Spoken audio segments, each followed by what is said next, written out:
ரிஷபராசிக்காரர்களை பொறுத்த வரைக்குமே இந்த ஜூலை மாத பலன்கள் எப்படி இருக்க போகிறதுன்னு பார்த்தேன்னா, ரிஷபராசிங்கிறது அசுரகுரு சுக்கராச்சாரியாருடைய வீடு. இந்த ரிஷபராசியிலே யார் ஆட்சி பெற்றிருக்காருன்னா சுக்கிர பகவான் ஆட்சி பெற்றிருக்கிறார். நான் தான் ஓப்பனிங்லேயே சொன்னேன், சுக்கிரமூர்த்தி சுபமிகைவாய் வக்கரமின்றி வரமிகத்தருள்வாய் வெள்ளி சுக்கர வித்தக வேந்தி அள்ளி கொடுப்பாய் அடியாருக்கர்களே. சுக்கிரன் உடம்புல இருக்கும் பொழுது எந்த கவலையும் கிடையாது. ராசிநாதனே ஆட்சி.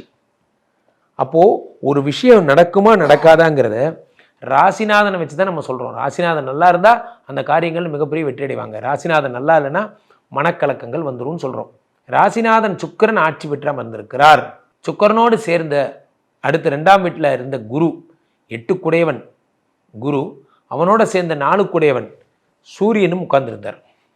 இந்த 8 4ஆம் வீட்டுக்கு அதிபதி சேரும் பொழுது என்ன ஆகும்னா, 1000 தான் குரு தங்கமே தங்கமாக இருந்தாலும் 4 கற்புங்க. 4 உயர்கல்வி, உயர் பதவி, மதிப்பு, மரியாதை, இது எல்லாமே இந்த 4 தான். இந்த 4 குருவோடு சேர்ந்து கெட்டு போயிடுறார். இப்போ அந்த பிரச்சனை சரியாகுது. 4 சூரியன் 3ஆம் வீட்டுக்கு வருகிறார். இது ஒன்றும் அவ்வளோ பெரிய பிரமாதமான பாயிண்டான்னு கேட்கக்கூடாது. நீங்கள் சட்ட ரீதியாக பார்த்தால் 4 3 வருவதும் பிரச்சனை தான். ஆனால் அந்த 3ஆம் இடம் சந்திரனோட வீடு. சூரியன் சந்திரன் 2 பேரும் பார்த்தீங்கன்னா ஜாதகத்தில் மாத்ருகாரகன் பித்ருகாரகன் அழைக்கப்படுறாங்க.